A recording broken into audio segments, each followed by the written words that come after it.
الحمدللہ والصلاۃ والسلام علی رسول اللہ اما بعد۔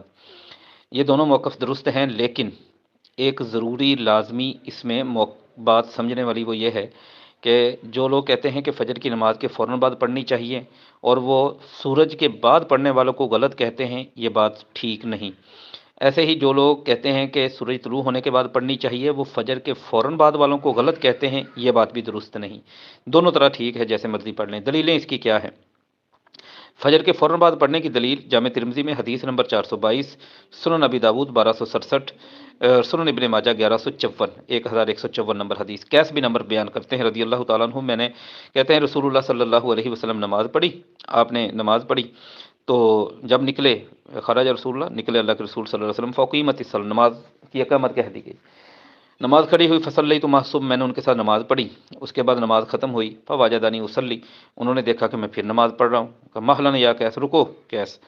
پھر آپ نے سوال کیا صلاۃ الصبح مرتین، تم صبح کی نماز 2 مرتبہ پڑھتے ہو؟ نہیں اللہ کے رسول صلی اللہ علیہ وسلم، مسئلہ یہ نہیں، بس اتنا ہے کہ میں نے نا 2 رکعتیں جو فجر سے پہلے سنتے تھی 2، وہ نہیں پڑھی، فصلیتہما الآن، میں ان کو اب ادا کر رہا ہوں۔ تو نبی صلی اللہ علیہ وسلم نے فرمایا فلا اذن، ٹھیک ہے، اس میں کوئی حرج نہیں ہے۔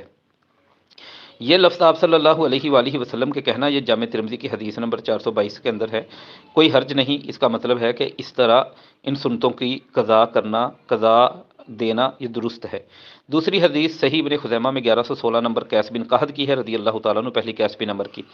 وہ کہتے ہیں میں نے نبی صلی اللہ علیہ وآلہ وسلم کے ساتھ نماز پڑھی، نماز ہو گئی، میں نے فجر کی 2 سنتیں نہیں پڑھی تھی، آپ نے سلام پھیرا، سلمت معه، میں نے بھی سلام پھیرا، ثم قمت، میں کھڑا ہوا، فرکعت رکعتي الفجر، فجر کی جو 2 رکعتیں رہتی تھی وہ میں نے پڑھی، رسول اللہ صلی اللہ علیہ وسلم ينظر الی فلم ينکر ذلك علی، آپ مجھے دیکھتے رہے، وہ 2 رکعتیں پڑھتے ہوئے آپ نے مجھے انکار نہیں کیا۔ تقریری حدیث ہو گئی، رسول اللہ صلی اللہ علیہ وآلہ وسلم کے سامنے کوئی کام کیا جائے، شان نبوت یہ ہے کہ اگر وہ کام درست نہ ہو تو اس پہ ضرور روک ٹوک ہوگی، لیکن اگر خاموشی اختیار فرمائیے تو یہ تقریری حدیث ہے۔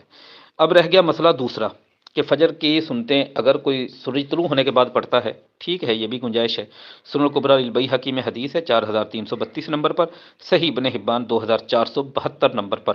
ابو ہریرہ رضی اللہ تعالیٰ عنہ فرماتے ہیں من لم یصلی رکعتي الفجر فلیصلیہما بعدما تطلع الشمس، پیارے پیغمبر کا فرمان ہے کہ جس بندے نے فجر کی 2 رکعتیں فجر کے فرضوں سے پہلے نہیں پڑھی، مفہوم ہے اس حدیث کا، وہ ان دونوں کو پڑھ لے بعد ما تطلع الشمس، سورج طلوع ہونے کے بعد۔ ایسے ہی سنن ابن ماجہ میں 1155 نمبر پر حدیث ہے، رسول اللہ صلی اللہ علیہ وآلہ وسلم نے فرمایا من نام رسول اللہ صلی اللہ علیہ وسلم ان رکعتي الفجر، کہ نبی صلی اللہ علیہ وآلہ وسلم فجر کی 2 سنتوں سے سوئے رہ گئے، فقضاہما، آپ صلی اللہ علیہ وآلہ وسلم نے ان کو بعد میں پڑھا بعد ما طلعت الشمس، جب سورج طلوع ہو گیا۔